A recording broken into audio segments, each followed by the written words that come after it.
সূত্রগুলো ইনশাআল্লাহ আপনারা ভালো করে তুলে নিয়েন।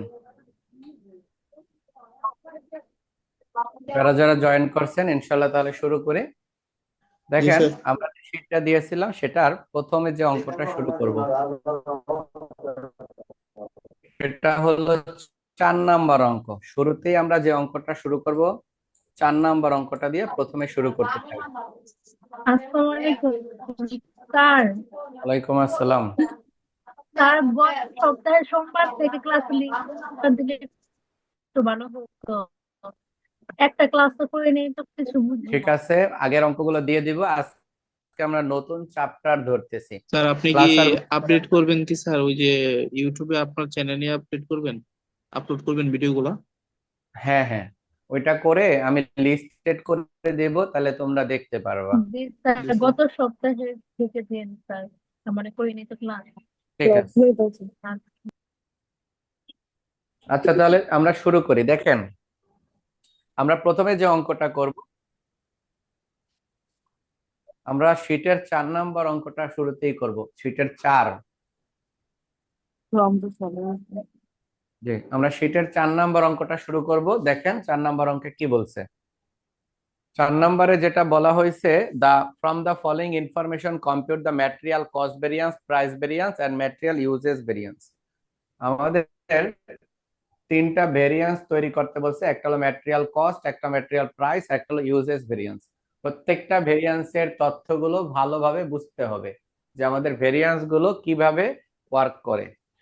এখন এই ম্যাটেরিয়াল ভেরিয়েন্স, এই চ্যাপ্টারটার মূল উদ্দেশ্যটা কি সেটা আমি একটু আপনাদের সাথে ডেসক্রাইব করি। এটা আমাদের পৃথিবীতে যত ধরনের উৎপাদনকারী কারখানা আছে সেখানে সবচেয়ে বহুল ব্যবহৃত একটা অঙ্ক হলো স্যার এটা এটা। কত দেখো তো পৃষ্ঠা। আসসালামু আলাইকুম স্যার। আমরা স্ট্যান্ডার্ড কস্টিং করতেছি। স্ট্যান্ডার্ড কস্টিং এর চ্যাপ্টার এটা আমাদের তোমাদের শীটের 9 নম্বর অধ্যায় সম্ভবত দেয়া আছে। আচ্ছা স্যার। তা আমাদের সেটা 8 নাম্বার। আচ্ছা, 8 নম্বর। এবার এই অঙ্কটা কি করব বা কেন করব, আমরা কোনো কিছু যদি কোনো কার্যক্রম যদি হাতে নিয়ে থাকি তখন পূর্বেই একটা অনুমান করি। আমরা মেয়েরা যারা আছে, আমরা যখন বাসায় কিছু রান্না করি আগে থেকে একটা মেজারমেন্ট করি যে এটা এরকম এরকম ইনগ্রেডিয়েন্ট গুলো দিব, তাহলে আমার এটার টেস্টটা এতটুকু আসবে, এটা অনুমান করা। এবং এই যে আমাদের উপাদানগুলো লাগবে সেগুলো আমি বাজার থেকে কিনে আনবো, সেটার জন্য দামটাকেও একটা অনুমান করি যে আমাদের দাম এত কেজির দাম এত টাকা হতে পারে, এত কেজি। তাহলে কোন কিছুকে একটা অনুমান করা হয়। এই যে অনুমান করে যে করে বা অনুমান করে যে ডাটাগুলোকে কল্পনা করে ফিগারে রূপ দেই, সেটাকে আমরা স্ট্যান্ডার্ড ডাটা বা প্রমাণ তথ্য বা তথ্য, যে আমাদের এত এত লাগতে পারে, এত কেজি কাঁচামাল লাগতে পারে, এত টাকা দিচ্ছে। তাহলে আমরা কি করব, কাঁচা আম কিনবো। এক্ষেত্রে আমরা অনুমান করি যে এখন কাঁচা আমের দাম কত হইতে পারে। এখন কাঁচা আমের দাম কেজিতে হইতে পারে 20 টাকা কেজি বা 50 টাকা কেজি। তুমি ভাইবা গেছো যে 50 টাকা কেজি, এটা ভাবছো। ওই অনুযায়ী তুমি কি করলা, মার্কেটে গেলা, পণ্য কিনতে গেলা। এখন যেটা করলাম যে মার্কেটে যে স্যার স্যার। 4 নম্বর, ঠিক আছে, আমরা 4 নম্বর অঙ্ক করব। চলো তাহলে আমরা এটা শুরু করি। 4 নম্বর অঙ্কে যে তথ্যগুলো দেওয়া আছে সেগুলো একটু বিশ্লেষণ করব। তাহলে যা নিয়ে আলোচনা করতেছিলাম সেটা হলো এরকম তথ্য যে আমরা অনুমান করলাম যে 1 কেজি আম 50 টাকা করে কিনতে পারবো, এরকম করে আমি 10 কেজি আম কিনবো, তার জন্য আচার দিব। এটা আমি অনুমান করে বাজারে গেলাম। বাজারে যে আমরা আমের কেজি জিজ্ঞেস করলাম, তখন দেখলাম কি আমের কেজি 60 টাকা। আমাদের অনুমান থেকে বেশি। তাহলে এটাকে বলা আনফেভার, অ্যাডভার্স। আমি যা ভাবছিলাম তার বিপরীত হয়। অনেকে মাঝে মাঝে বলে আমি যা চিন্তা করি বা আমি যা কমন হিসাবে প্রশ্ন পড়ি পরীক্ষায়, তার দেহে কিছুই আহে না, তার উল্টাটা আহে। এই যে এটাকে বলা হয় অ্যাডভার্স অবস্থা। আরেকটা হলো পজিটিভ সাজেশন আসতে পারে, আমাদের অনুকূলে আসতে পারে। সেটা হলো তুমি 40 টাকা বা 50 টাকা করে ভাইবা আম কিনতে গেছো, কিন্তু বাজারে যাইয়া দেখলা যে আমের কেজি 20 টাকা। তুমি মহা খুশি, পাশাপাশি তোমার অনুমানটাও তোমার আয়ত্তের মধ্যে আছে, তোমার অনুমানের ভিতরেই তার দামটা বিদ্যমান। এটাকে বলা হয় ফেভার, আমার পক্ষে আসা। যা যা ভাবছিলাম সেটা আমার অনুকূলে কাজ করা। এই যে একটা অনুমানের সাথে বাস্তবতার একটা পার্থক্য, এই পার্থক্যটার একটা সহনশীলতা আছে। অনেক বেশি বড় পার্থক্য হইলে যে লোকটাই অনুমান করছে হ্যাঁ অনুমান ভালো না। এমন হইলো তুমি অনুমান করছো 50 টাকা কেজি আম, যায়া যদি দেখো 25 টাকা কেজি আম, তোমার অনুমান একদমই খারাপ। তোমার বাজার সম্পর্কে জ্ঞান একদমই খারাপ। কারণ তোমার অনুমানটা 19-20 হইতে পারে। যদি 19-20 হয় তাহলে সহ্য করা যায়, কিন্তু 19-20-এর বেশি থেকে 20 স্তর ব্যবধান হইলে সেটা সহ্য করা যায় না। এটা গার্মেন্টস ফ্যাক্টরিতে যখন অর্ডার আসে তখন সে এইভাবে করে, তারা তো বায়াররা বিভিন্ন রকমের রিকোয়ারমেন্ট দিয়ে দেয়, এরকম কালার হবে, এরকম জিএসএম হবে, রং গুলো এরকম হতে হবে, সসেস গুলো ঠিক থাকতে হবে, আমাদের এজোর একটা নির্দিষ্ট মাপ থাকতে হবে, মানে আমরা যে কাপড়টা নিব, কাপড়টা পরলে একটা চুলকানির সহ্য সীমা থাকতে হবে। এটা আমাদের একটা নির্দিষ্ট রিকোয়ারমেন্ট তারা দিয়ে দেয়। আমরা যদি এটার কাছাকাছি মানেও পৌঁছাইতে পারি 19-20, তখন তারা কি করে অ্যাপ্রুভ করে এই প্রোডাক্টটা নিয়ে যায়। বা সেলাই টেলাই করতে গেলে একটু ত্রুটি হইতে পারে সামান্য পরিমাণ, যেটা একদমই ধরা যাবে না, মানে স্বাভাবিক দৃষ্টিকোণ থেকে ক্লায়েন্টরা ধরতে পারবে না, কিন্তু যারা বায়ার তারা ঠিকই ধরতে পারবে, কিন্তু সে তারপরে তারা মানবে যে এমন সামান্য যেটা ফাইনাল কনজিউমার যে সে ব্যবহার করবে যে সে ধরতে পারবে না, কিন্তু বায়ার ঠিকই বিভিন্ন ইকুইপমেন্টের মাধ্যমে বা তার অভিজ্ঞতা থেকে ধরবে, কিন্তু সে মেনে নিবে না এটা মানা যায়। এরকম পর্যায়ে যদি আমাদের অনুমানটা হয় যে বায়ার, কাঙ্ক্ষিত বায়ার আমাদের ত্রুটিগুলো মেনে নিতে পারে, তখন সেটাকে আমরা বলবো ফেভার অবস্থায়। আর যদি এমনই হয় যে এমন যা বলছে তা থেকে অনেক বেশ ডিস্টেন্স, তখন বায়ার অর্ডার রিজেক্ট করবে, তাই ধরা খাইতে পারে না। এই সমস্যাটার সমাধান খুঁজে বের করতে হয় এই যে স্ট্যান্ডার্ড কস্টিং এর মাধ্যমে। এই সমস্যাটাই করতে হয়। এটা বহু বেশি পরিমাণ যদি আমরা করি সেক্ষেত্রে আমাদের কি হয়, অপচয় হয়, যা পণ্যের অর্ডার তার থেকে খরচ বেড়ে যায়। তাহলে আমাদের ডাটা থাকবে দুই রকমের উপাত্ত থাকবে। একটা থাকবে হলো স্ট্যান্ডার্ড, যেটা আমরা অনুমান করব, আর একটা হলো অ্যাকচুয়াল। এই স্ট্যান্ডার্ড অ্যাকচুয়ালের সাথে তারতম্যটা আমরা এই অঙ্কে শিখবো। এটা সাধারণত প্রত্যেক বছর পরীক্ষায় আসে, তবে ম্যাক্সিমাম মানুষ অ্যাপ্লাই করে না। কেন করে না জানি না, কারণ অনেকেই এই চ্যাপ্টারটাকে স্কিপ করে, বলে কঠিন। আসলে তোমরা করো আমার সাথে, তোমাদের কাছে অন্য চ্যাপ্টার থেকে এটা সহজ মনে হবে। জি স্যার, দেখো, এটা সহজ। হ্যাঁ দেখো, from the following information compare the material cost variance, material price variance and material uses variance. আমাদেরকে 3টা ভেরিয়েন্স তৈরি করতে বলছে। তার মধ্যে বলছে কোয়ান্টিটি অফ ম্যাটেরিয়াল পারচেস, আমরা কাঁচামাল ক্রয় করছি, আমরা কাঁচামাল ক্রয়ের চিন্তা ভাবনা যেটা, সেটা বলছে 3000 কেজি কাঁচামাল ক্রয়। ভ্যালু অফ দ্য ম্যাটেরিয়াল পাচ্ছে, যে পণ্যগুলা ক্রয় করছি তার আবার একটা দাম দেয়া আছে, সে দামটা হলো 9,000 টাকা। তার মানে 3000 পণ্য আমরা 9,000 টাকা দ্বারা কিনছি, একটা পণ্যের দাম আমরা বের করতে পারি। এগুলো আমাদের অ্যাকচুয়াল হিসাব। নিচে বলছে standard quantity of material required per ton of output 30 units. বলা হয়েছে স্ট্যান্ডার্ড প্রমাণ, আমরা ভাবতেছি প্রত্যেক টনে উৎপাদন করে, প্রত্যেক টন পণ্য উৎপাদন করতে আমাদের কাঁচামাল লাগবে 30 ইউনিট। প্রত্যেক টন উৎপাদন করতে কাঁচামাল লাগবে 30 ইউনিট। এটা আমাদের প্রশ্নে বলা হয়েছে। নিচে কি বলছে, স্ট্যান্ডার্ড রেট অফ ম্যাটেরিয়াল। আবার আমরা এটাও ভাবছি যে 1 ইউনিট পণ্যের দাম 2 টাকা 50 পয়সা, এটা হলো আমরা ভাবতেছি। তারপর নিচে বলছে opening stock of material, opening হিসাবে নীল, মানে প্রারম্ভিক আমাদের কারখানায় কোনো মজুত পণ্য নাই। Closing stock of material, closing আছে, কত আছে, ক্লোজিং আছে হলো 400 400। ইউনিট। আর আউটপুট ডিউরিং দ্য ইয়ার, চলতি বছরে আমরা যতটা পণ্য বানাইছি, আমরা টোটাল পণ্য বানাইছি 80 টন। শুরুতেই একটা কথা বলছে, আমরা ভাবতেছি 1 টন পণ্য বানাইতে 30 ইউনিট কাঁচামাল লাগবে। 80 টন পণ্য আমরা বানাইছি। আমরা পণ্য কিনে আনছি কতটুকু, সেটা হলো 3000 কিনে আনছি।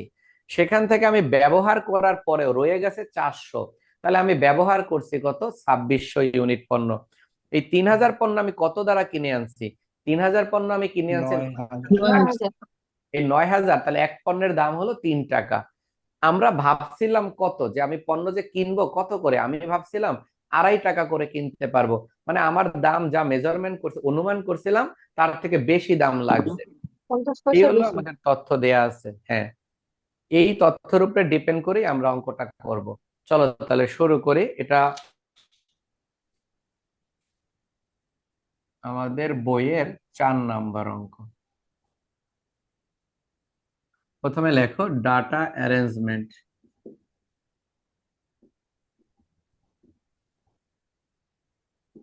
Data arrangement for 80 tons production. 80 ton উৎপাদনের জন্য ডাটা। এই 80 টন ডাটার মধ্যে প্রথমটা হলো স্ট্যান্ডার্ড ডাটা, মানে স্ট্যান্ডার্ড উপাত্ত, মানে কল্পনার জগৎ।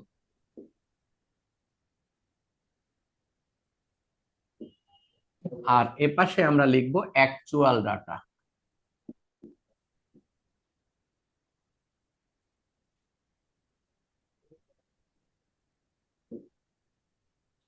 এটা হলো স্ট্যান্ডার্ড ডাটা, এটা হলো অ্যাকচুয়াল ডাটা।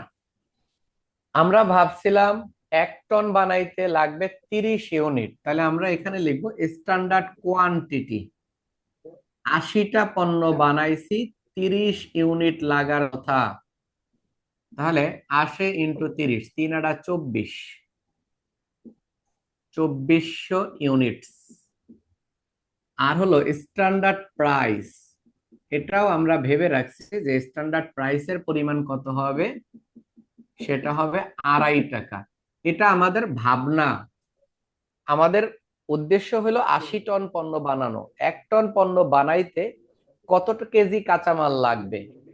এখন আমরা যদি আচারের কথা বলি, আমরা 80 প্যাকেট আচার বানাবো। এক এক প্যাকেট আচার বানাইতে আমাদের আম লাগবে 20 পিস। এক এক প্যাকেটের মধ্যে 30 পিস আম লাগবে। তাহলে 80 প্যাকেট আচার বানাইতে কত পিস আম লাগবে, সেটা হলো 2400 পিস আম লাগবে। এক একটা আমের দাম আমি ভাবছিলাম 2.5 টাকা করে পড়বে, আমাদের ভাবনা ছিল 2.5 টাকা। এখন আমরা অ্যাকচুয়াল ডাটা গুলো দেখব। অ্যাকচুয়াল কোয়ান্টিটি, আমরা আম কিনে আনছিলাম 3000, তার মধ্য থেকে আম ব্যবহার করার পরে 400 রেখেছি, আমাদের আহ, অব্যবহৃত 400 আছে সমাপনী। তাহলে আমরা বলতে পারি 2600 পিসেস ইউনিট, মানে 2600 একক পণ্য আমাদের লাগছে। আর অ্যাকচুয়াল প্রাইস, আমরা বাজার থেকে এই 3000 পণ্য কিনে আনছি 9000 টাকায়, তাহলে এক পিস আমের দাম কত পড়ে? এক পিস আমের দাম পড়ে 3 টাকা। তাহলে দেখো, এইটা আমি ভাবছিলাম, এটা আমার সাথে ঘটছে। আমি ভাবছিলাম 2400 পিস পণ্য দিলেই 80 টন পণ্য উৎপাদন করতে পারবো, কিন্তু আমার ভাবনা গলদ। আমার লাগছে হলো 2600 টন, আমার যা অনুমান করছে তার থেকে 200 টন বেশি লাগছে। আমি ভাবছিলাম একটা পণ্য আমি 80 টাকায়, না, 2 টাকা 50 পয়সা কিনে নিতে পারবো, কিন্তু আমি কিনতে যাইয়া দেখলাম, আমার কেনার পরে দেখলাম যে একটা পণ্য কিনতে আমার 3 টাকা লাগছে। তার মানে আমার দামও বিপরীত অবস্থানে, পরিমাণও বিপরীত অবস্থানে। এই হলো আমার ডেটা গুলো দেওয়া আছে। এখন রিকোয়ারমেন্ট 1, যেটা আমাদের চাইছে, চাইছে হলো material cost variance.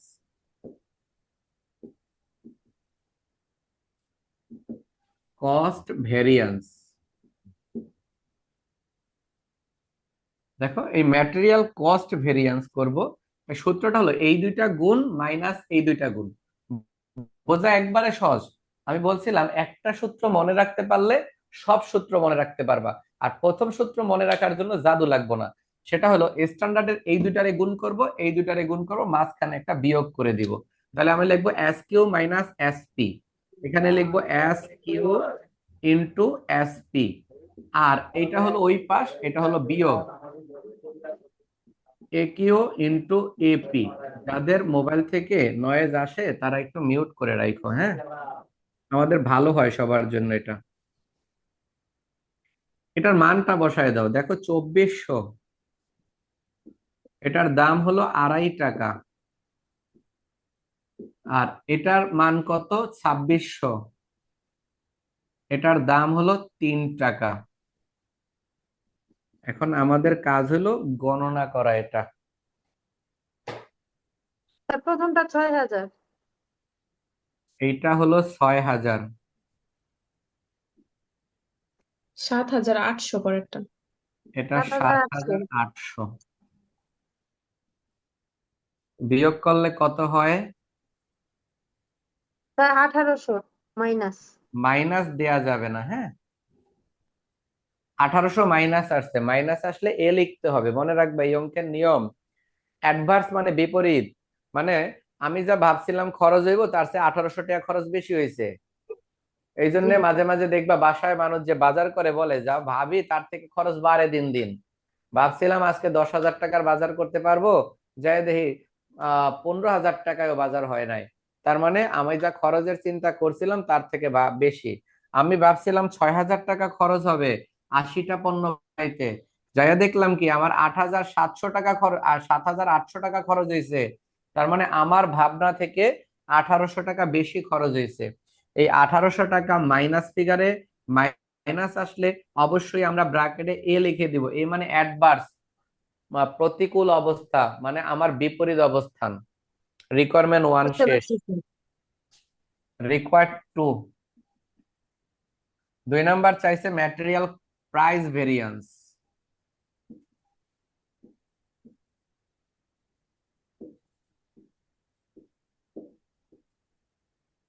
Material price variance এটা এই প্রথম সূত্র থেকেই আমরা নিয়ে নিব। এই যে ভদ্রলোক আছে তাদেরকে আমরা গুণটন করে দিব, তাইলেই অ্যান্সার আসবো। ম্যাটেরিয়াল প্রাইস ভেরিয়েন্সের সূত্রটা এরকম: standard price minus actual price into actual quantity. 2.5 minus 3 into 2600।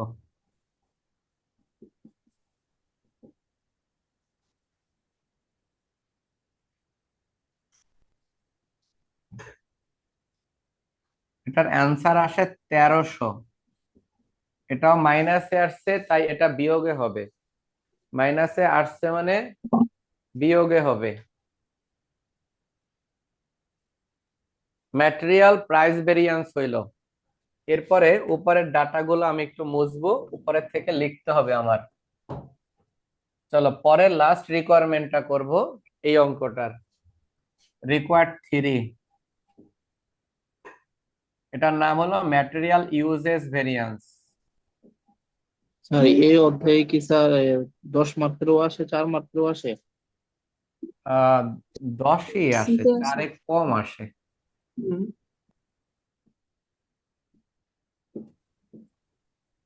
আর 2টা আসলে তো কপাল ভালো, কিন্তু ম্যাক্সিমাম সময় 10-এ আসে, 4-এ কমই আসে। তোমগো তো ওই যে বললাম না যে তোমাদের ওই যে 3 নাম্বার অঙ্কটা আইবো, হ্যাঁতেই আইবো। এই চ্যাপ্টারে হ্যাঁ, শীটের তাহলে 3 কি স্যার নাম্বার 3 অঙ্কটা আইবো। মুখস্থ করে ফেলবো পুরো করতে করতে?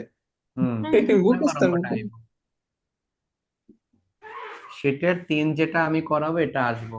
শুরুতে 3 করাইতে পারতেছি না, অনেকে মাথায় গিট্টু লেগে যেতে আগে সিদ্ধান্ত নিতে পারে যে আমি দিতাম না, এই জন্য আমি 3 করাচ্ছি না শুরুতে।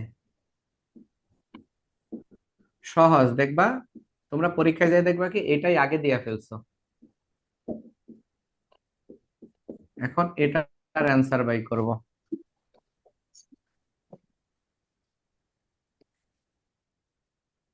এটার আনসার আসছে 500 মাইনাস মাইনাসে। মাইনাস হইলে অ্যান্সার হবে অ্যাডভার্স, মাইনাস হলে অ্যান্সার হবে অ্যাডভার্স। এখন এই অঙ্কের একটা প্রুফ আছে, চেক। এই চেকটা পরীক্ষায় চাইলেও দিবা, না চাইলেও দিবা, অর্থাৎ আমরা যে অঙ্কটা করলাম এই অঙ্কটাকে হইলো কিনা সেটার জন্য একটা চেক করে দিতে হয়। তাহলে প্রুফ বা চেক, যেটাকে আমরা ক্রস চেক বলি, এটা কেমনে? ম্যাটেরিয়াল কস্ট ভেরিয়েন্স সমান material price variance plus material uses variance. মনে রাখবা 1 নম্বর রিকোয়ারমেন্টের অ্যান্সার সমান 2 আর 3 এর অ্যান্সার। 2 নম্বর রিকোয়ারমেন্ট আর 3 নাম্বার রিকোয়ারমেন্টের অ্যান্সার যোগ করলে যদি একের সাথে মিলে যায় তাহলে অঙ্কটা হইছে, না হইলে হয় নাই। যদি মিলে যায় তুমি ডেফিনেটলি মনে রাখবা যে কনফার্ম তোমার অঙ্ক হইছে। ভুল হইলে জীবনেও মিলতো না। তার কোনটা কোনটা স্যার?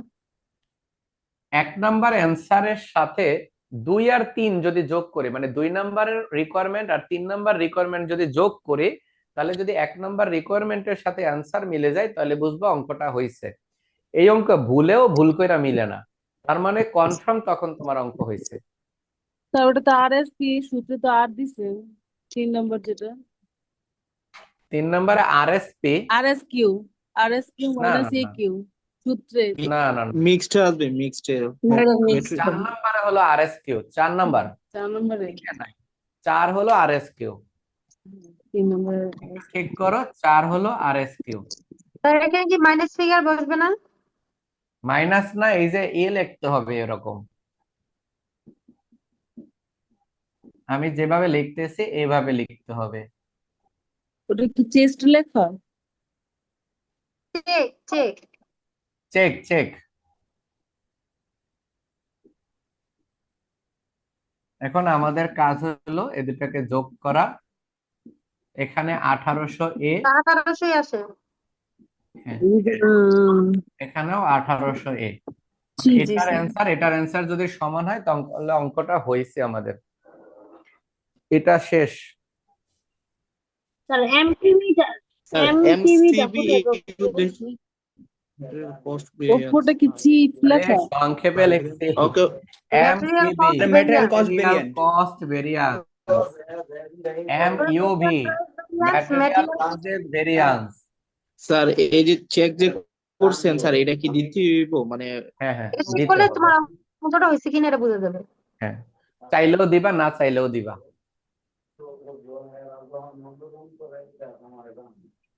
তাহলে বলো, এই অঙ্ক থেকে আমরা যেটা জানলাম আসলে আমার কল্পনার সাথে বাস্তবতার মিল কতটুকু সেটা খুঁজে বের করা, এবং এইটা যত কাছাকাছি অ্যাকুরেট হয় ওই ব্যক্তির পারফরমেন্স তত ভালো।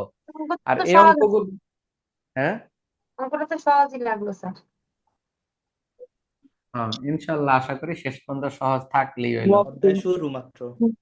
স্যার আমাদের ইন কোর্স পরীক্ষা কি হবে আমি জানি না স্যার, সব আবার পরীক্ষা করে ইনকোর্স, পরীক্ষা দিয়েছে। ইন কোর্স পরীক্ষা হবে না তো? ও তো প্রাইভেট হবে। হবে। না না, আমাদেরও হবে। স্যার আচ্ছা, আমি এমটিভিটা পাইনি কেন? আমার ডিপার্টমেন্ট নোটিশ দিয়ে নেক। আমাদের আবার হবে ওই যে আবার হবে, ম্যাটেরিয়াল কলেজে গিয়েছিলাম তো। এরকম মানে সাইজ এত পরীক্ষা নেবে। হ্যাঁ। আচ্ছা আমি পরবর্তী অঙ্কে যাব, তোমরা শোনো। তোমরা 1 বোতল খাঁটি সরিষার তেল কিনা মা নাকে দিয়া এরপরে কি করো, ইচ্ছা মতো পড়া শুরু করে দাও। কলেজের যত হেডেক মাথায় আছে এটা ফালাইয়া দাও। কয়টা দিনের মধ্যে ফর্ম ফিল আপের ডেট দিব, একদিন কলেজে নোটিশ দিব, গ্রুপের মধ্যে খেয়াল রাখবা। নোটিশের মধ্যে বলবে যারা টেস্ট পরীক্ষায় ফেল করছো কাল অমুক তারিখে তারা সাপ্লিমেন্টারি একটা এক্সাম দিবা। এরপরে ওই তারিখে যাইবা। হ্যাঁ ইয়ে লাগে ওইটা। আচ্ছা দিলে দিছো, যারা দেও নাই তাদেরকে, যারা তারপরও ফেল করছে বলতে পারে সাপ্লিমেন্টারি একটা এক্সাম দিবা, হ্যাঁ স্যার। দিলে ওই করবা। ফেল করলেও ফর্ম ফিল আপ করতে দিব, না করলেও দিতে হবে। এটা নিয়ে এত হেডেক নিও না, মাথায় কিচ্ছু নিও না। তোমারে কোনোভাবে কলেজ তোমারে ঝুলাইয়া রাখবো না, তোমারে বিদায় করতে পারলেই বাসে চলে। হ্যাঁ, তোমাকে বিদায় করতে পারলেই চলে। তুমি আর একজন যদি থাইকা যাও তার জন্য জাতীয় বিশ্ববিদ্যালয়ের পিছনে দৌড়াইতে হইব এদেরকে। তো কোনোভাবে তোমাদেরকে রাখবে একদিনে না, যেমন দেখলাম ওদের একদিনে 4টা পরীক্ষা দিছে, 30 মিনিট করে পরীক্ষা। হ্যাঁ হ্যাঁ, ওরকম এরা আমাদেরও এদের নিবে। কাছ থেকে তোমাদের বিদায় করতারলেই চলে। তাহলে তোমরা এটা নিয়ে এত প্রেশানিতে কেন থাকো, এটা বুঝি না তো। না স্যার, পরীক্ষা নিবে না, নিবে না, আমি এমনি বলছি স্যার, পরীক্ষা আমরা নিবে যারা রেগুলার আছি তাদের নিবে না, রেগুলারদের নিবেন না, প্রাইভেটদের নিবে। না। আমি তো প্রাইভেটের কথাই বলতেছি। আচ্ছা আপাতত চুপ থাকি, নোটিশ পাইলে হইলো, পরেরটা পরে দেখা যাবে। অঙ্কে ফোকাস। আচ্ছা এখন পরবর্তী অঙ্কে যাই। দেখো এই যে আমি কিন্তু আজকে কিন্তু অনেকে জয়েন করতে পারে নাই, তারা যাতে একটু জয়েন করে টাইমলি। দেখো পরবর্তীতে খেয়াল করো, পরবর্তী অঙ্ক আমরা 9 নাম্বার অঙ্ক করব। 9 অঙ্ক নাম্বার 9 করব। দেখো 9 কি বলছে, এ ম্যানুফ্যাকচারিং কনসার্ন একটা উৎপাদনকারী কারখানা which has adopt the standard costing furnished with the following information, একটা উৎপাদনকারী কারখানার স্ট্যান্ডার্ড কস্টিং এর সম্পূর্ণ তথ্যগুলো দেয়া আছে। এর মধ্যে বলছে স্ট্যান্ডার্ড ডাটা। স্ট্যান্ডার্ড ডাটা বলছে 100 KGs of material finish product of 70 KGs. এর মানে হলো তুমি যদি 100 কেজি পণ্য উৎপাদন করতে দাও, তাহলে 70 কেজি পণ্য আউটপুট বের হয়। একটা মেশিন থেকে 100 কেজি কাঁচামাল দিছো, আর এক সাইড দিকে তৈরি হয়ে 70 কেজি বের 70 কেজি আসছে। হ্যাঁ। Price of the material beings টাকা 10 পার কেজি, প্রত্যেক কেজির মূল্য হলো মূল্য 10 10 টাকা। টাকা। এই হলো তথ্য।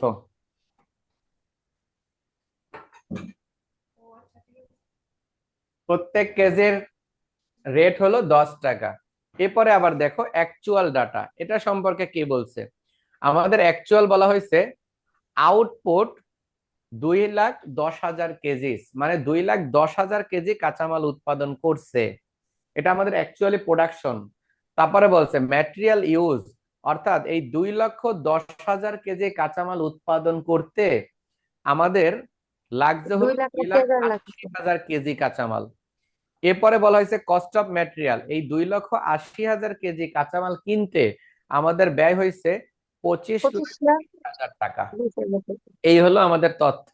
অঙ্কে চাইছে material cost variance, price variance, uses variance, এই তিনটা বলছে।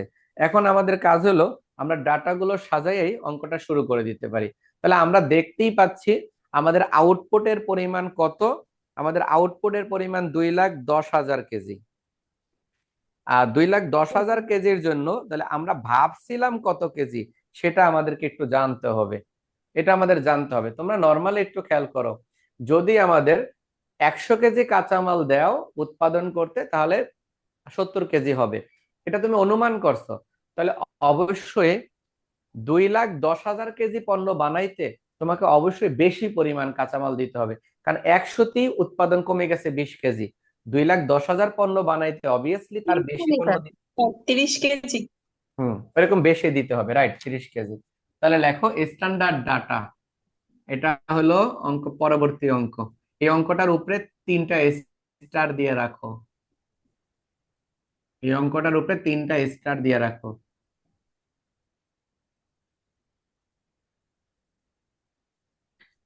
প্রথমে আমরা লিখবো data arrangement.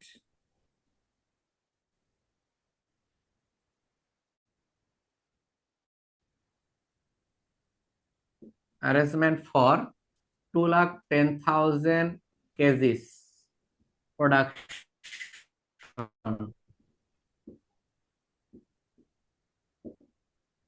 Data arrangement for, এরপরে আমরা লিখবো স্ট্যান্ডার্ড ডাটা।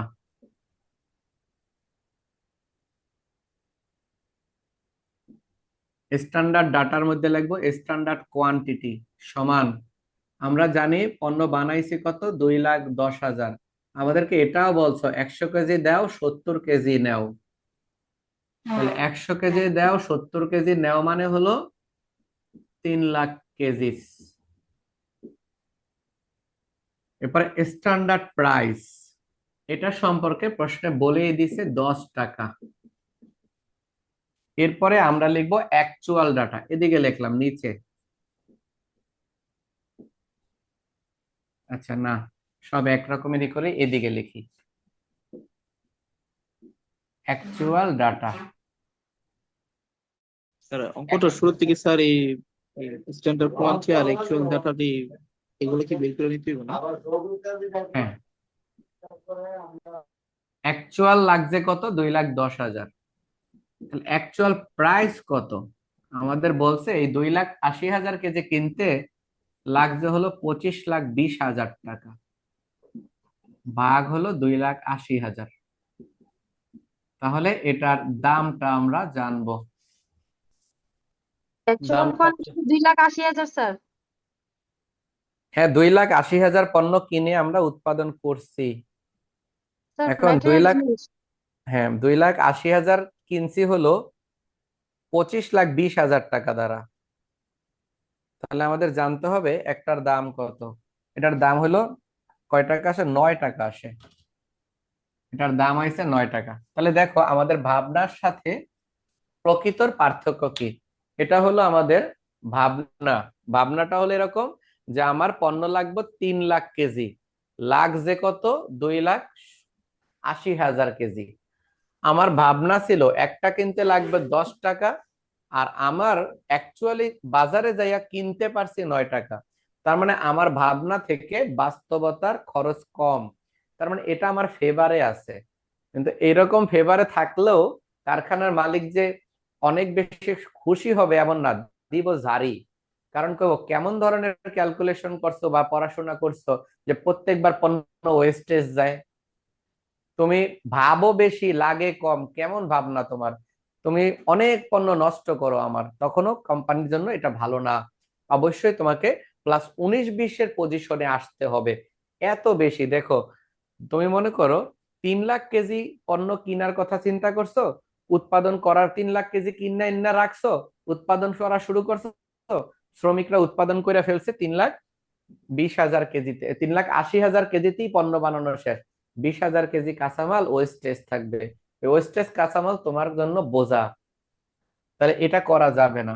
আমরা এরকম একদম সহজেই এরকম বলা যায়, এই ওয়েস্টেজ তোমার জন্য বোঝা। হ্যাঁ, কি হয়, এই ওয়েস্টেজ তোমার প্রফিটকে একদম ভ্যানিশ করে ফেলবে। কারণ তুমি চাইলেই বেশি বেশি খরচ করতে পারো না। চলো আমরা এখন রিকোয়ারমেন্ট করব। এটাকে বেশি দূরে লেখা লাইছি না। ম্যাটেরিয়াল ইউজের এটার সংক্ষেপে একিউ। কোয়ান্টিটি, একিউ হলো অ্যাকচুয়াল কোয়ান্টিটি, বুঝতে পারছো? যা ব্যবহার করছি প্রকৃতপক্ষে। ম্যাটেরিয়াল ইউজ মানে হলো ব্যবহার করছি। চলো আমরা রিকোয়ারমেন্ট 1 করি।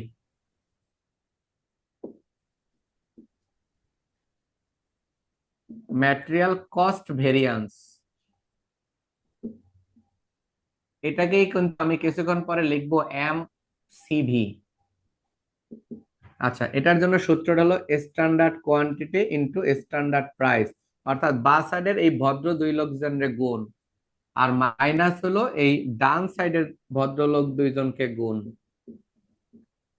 সূত্র মনে রাখা একবারে সহজ।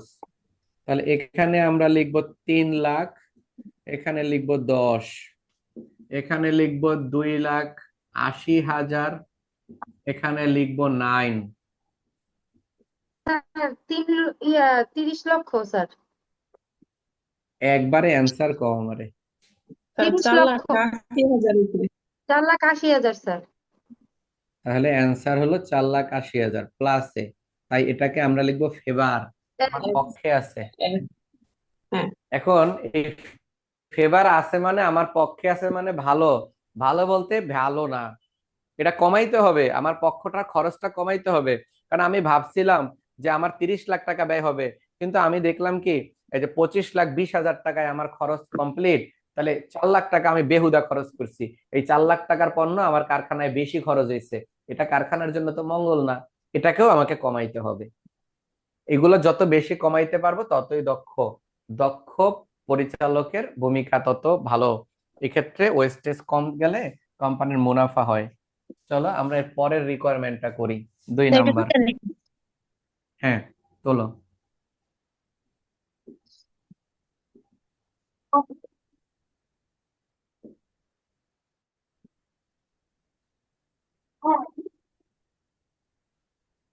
ম্যাটেরিয়াল প্রাইস ভেরিয়েন্স, এটাকে MPV বলতে পারি সংক্ষেপে।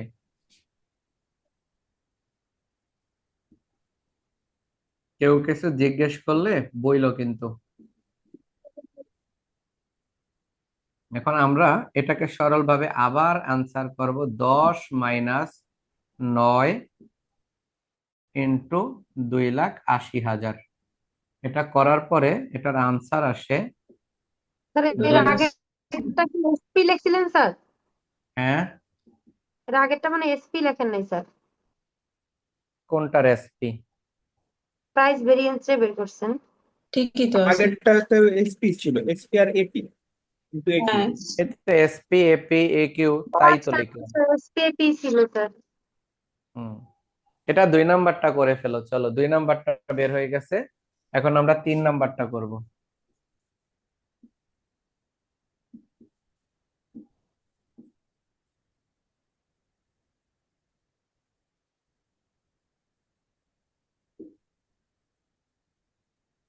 Material uses variance.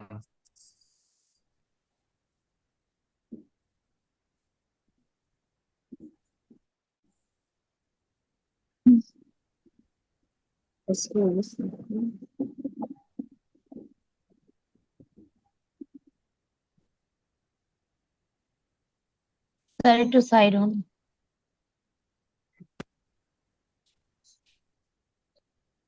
হুম।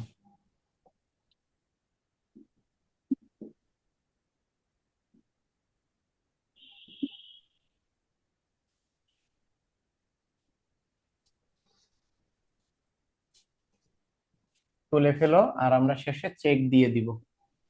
স্যার এখানে তো 20,000 হতো লাস্টেরটা স্যার, 3 লাখ আর 2,80,000 মানে 2 লাখ টাকা লিখছেন। ও স্যার সরি সরি সরি, দোষ। গুণ করতে হবে না? জি স্যার, জি স্যার।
আমাদের অ্যান্সার এটা শেষ।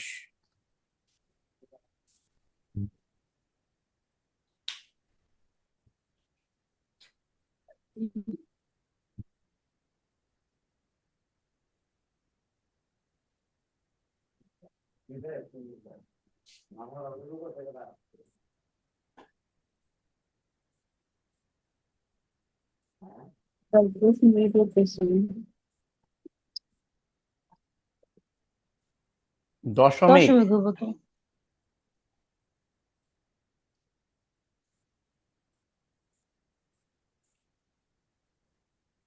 স্যার অ্যাকচুয়াল ডাটা আর স্ট্যান্ডার্ড ডাটাটা আরেকবার একটু বুঝে দিন, এটা বুঝতে একটু কষ্ট হইতেছে।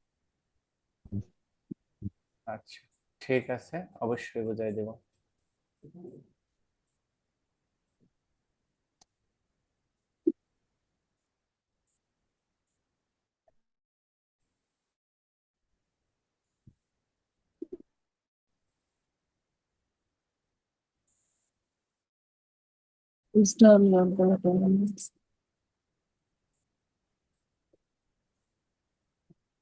স্যার একই রকম অঙ্ক আছে আর বইয়ে?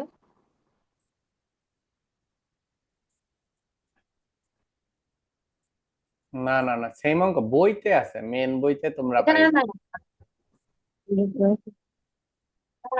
নাম্বারটা করে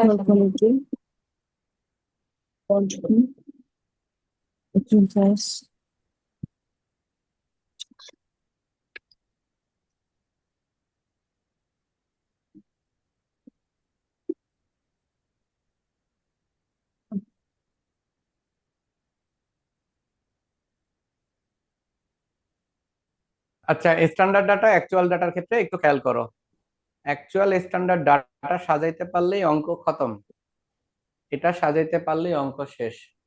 আমাদের প্রশ্নে স্পষ্ট করে উল্লেখ করছে যে যদি একটা কারখানায় 100 কেজি কাঁচামাল উৎপাদনে ব্যবহার করা হয়, মানে ইনপুট করা হয়, তখন ফিনিশ গুডস হিসাবে আমাদের কাছে হাতে আসবে 70 কেজি। আর এই যা আমরা ভাবতেছি তার দাম 10 টাকা। এখন আমাদের কাজ হলো যে আমি আসলে বানাইছি কয়টা, প্রশ্নে আউটপুট হিসাবে দেওয়া আছে 2,10,000 কেজি।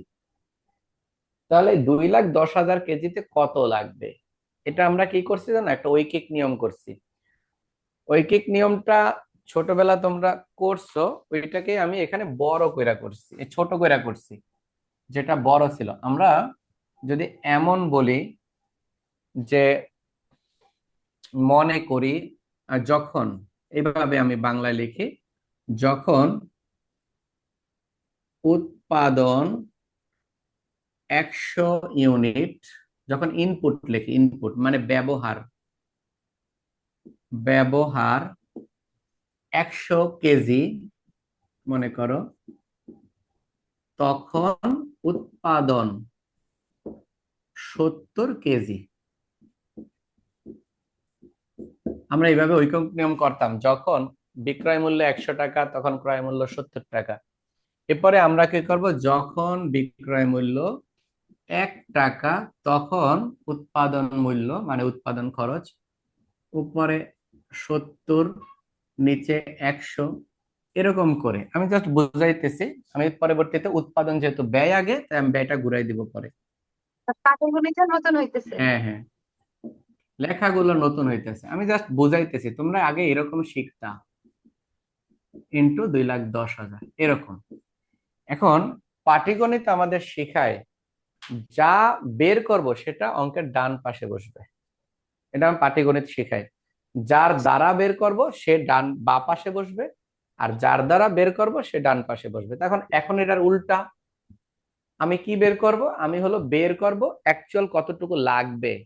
তাহলে আমার কাছে আছে কি প্রকৃত উৎপাদন 100 কেজিতে কত, 70। তাহলে আমি এটাকে কি করব, ঘুরায় দিব। তাহলে আমি লিখবো এরকম, when production 70 KG, then input 100 KGs. এখন এটা কি আমরা লিখবো, when production 1 KGs then input 100 divided 70। আবার এখন আমার উৎপাদন করতে হবে কত, আমার উৎপাদন করতে হবে 2,10,000 কেজি, আর বের করতে হবে 2,10,000-এর জন্য আমরা কত পণ্য লাগবে। এই জন্য এরকম হবে। এইটা আমরা শিখতাম ছোটবেলায়, যখন ক্রয় মূল্য 70 টাকা তখন বিক্রয় মূল্য 100 টাকা। 1 টাকায় কত, 2,10,000 টাকা ক্রয় মূল্যের ক্ষেত্রে কত। এখানে আমাদের অ্যান্সার আসলো বিক্রয় মূল্য 3 লাখ টাকা। এইটাকেই আমরা সহজভাবে ওয়ার্কিং করছি। সেটাই আমাদের প্রশ্নে বলা হয়েছে যে যদি 100 কেজি কাঁচামাল দাও, 70 কেজি কাঁচামাল লাগবে, ব্যবহার উৎপাদন করা যাবে। তার মানে প্রকৃত যতটুকু যাবে সেটা আমার হাতে দেয়া, তাই আমি প্রকৃত যতটুকু লাগার কথা, পণ্য ব্যবহার করার কথা, সেটা আমি বের করে নিয়েছি। তাই আমরা এই সমাধানটা ওয়ার্কিং এর শুরুতেই করছি। তাহলে আমি যদি এগুলো সব মুছে দিই, দেখো এই যদি এগুলো সব মুছে দেই, তাহলে কি আসতেছে, এইটা, এটাকে আমার কতটুকু লাগার কথা, যতটুকু পণ্য ব্যবহার করার কথা, সেটাকে আমরা বলি স্ট্যান্ডার্ড কোয়ান্টিটি। তাহলে স্ট্যান্ডার্ড কোয়ান্টিটি সমান, আমি এভাবে সমাধানটা করছি, 100 ডিভাইডেড 70 ইন্টু এত। অর্থাৎ যতটা পণ্য দিলে যতটা বের হবে, ওইটা দ্বারা ভাগ করে যতটা পণ্য বানাইছি সেটা দ্বারা গুণ। তাহলে আমরা দেখলাম এখানে 3 লাখ কেজি আমার কাঁচামাল লাগার কথা, এটা স্ট্যান্ডার্ড কোয়ান্টিটি। আর এটার দাম প্রশ্নে বইলাই দিছে, স্ট্যান্ডার্ড প্রাইস হলো কয় টাকা, বইলা দিছে 10 টাকা। এখন অ্যাকচুয়াল লাগছে কত সেটা প্রশ্নেই বলে দিছে, যে অ্যাকচুয়াল আমার লাগছে কত সেটা বইলা দিছে। অ্যাকচুয়াল ম্যাটেরিয়াল ইউজ হয়েছে 2,80,000 কেজি। এই 2,80,000 কেজি কিনা আনতে আমার ব্যয় হয়েছে হইলো 25,20,000 টাকা। তাহলে আমার কথা হলো 2,80,000 আমের দাম যদি 25,20,000 টাকা হয়, তাহলে একটার দাম কত, এটাকে 2,80,000 দ্বারা ভাগ, তাহলে 1 কেজি আমের দাম হয়েছে 9 টাকা। এই হলো, হ্যাঁ, এই অংশটাকে বলা হয় স্ট্যান্ডার্ড, এটা আমাদের ভাবনা।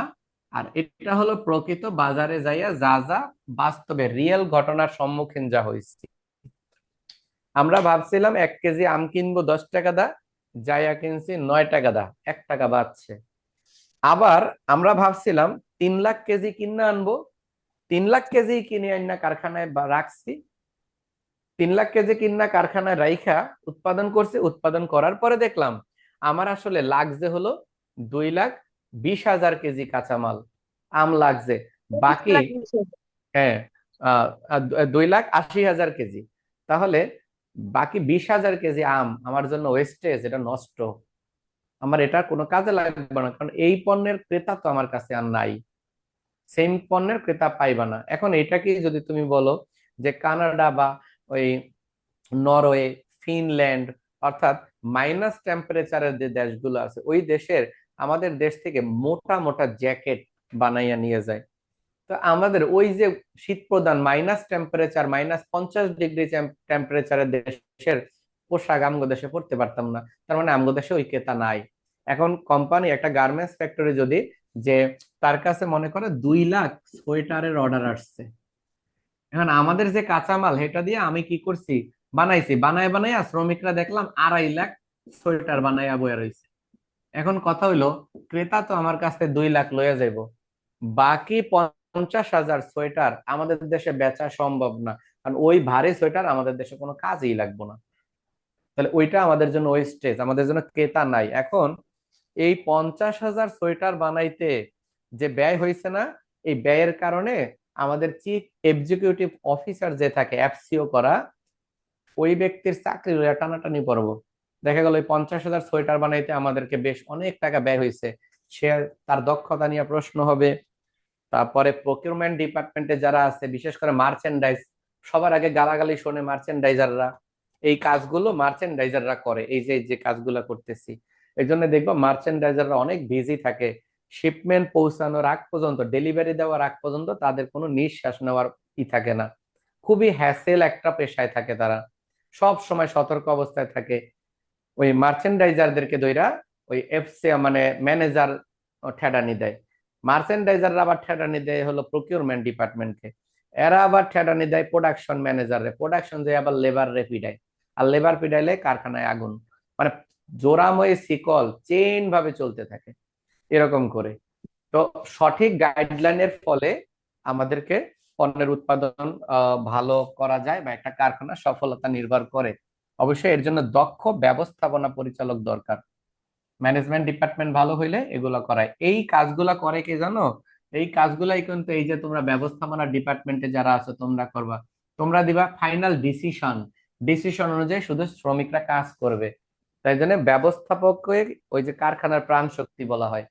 অ্যাকাউন্টস ডিপার্টমেন্টের কাজ হলো, অ্যাকাউন্টিং ডিপার্টমেন্টে যে কাজ যেটা, সেটা হলো ব্যবস্থাপনা ডিপার্টমেন্টের পরের স্তর। আমরা জানি অ্যাকাউন্টিং ডিপার্টমেন্ট সবচেয়ে উঠছে না, ব্যবস্থাপনা ডিপার্টমেন্ট যে ডিসিশন দেয় ওই সিদ্ধান্ত মোতাবেক অ্যাকাউন্টসরা খালি হিসাব রাখে, তাদের কাজ হলো কস্টিং ক্যালকুলেট করা। ব্যবস্থাপনা ডিপার্টমেন্ট গুলো, ব্যবস্থাপনা ম্যানেজমেন্ট ডিপার্টমেন্ট নির্দেশনা দিবে যে আপনি এটা এটা করে দেন, অ্যাকাউন্টিং ডিপার্টমেন্ট সে নির্দেশনা অনুযায়ী কাজটা করে দিবে প্রপার নিয়মে। এই হলো আমাদের এটা। আচ্ছা, মোটামুটি আমরা আজকে 2টা অঙ্ক শিখলাম, সামনে আমরা আরো অঙ্ক শিখবো ইনশাল্লাহ। আচ্ছা আচ্ছা, তোমরা আমার একটু বলো তো, এই শীটটা তোমাদের কাছে কয় পেজের শীট? স্যার 59। না, বললাম এটা কয় পাতার অধ্যায়, এটা তো 2 2 পাতা, পাতা বা 3 2 পাতা পাতা হওয়ার স্যার, কথা। 2 দুই পাতা পাতা, স্যার। 23টা দুই অঙ্ক পাতা, আছে স্যার, 23টা। 23 পর্যন্ত আচ্ছা, দাও। 23টা লাগবো না, 4-5টা করলেই আমরা দেখবা সব অঙ্ক পারতাছি। আচ্ছা, এই অধ্যায় মানে এটা আজকে এই পর্যন্ত এটা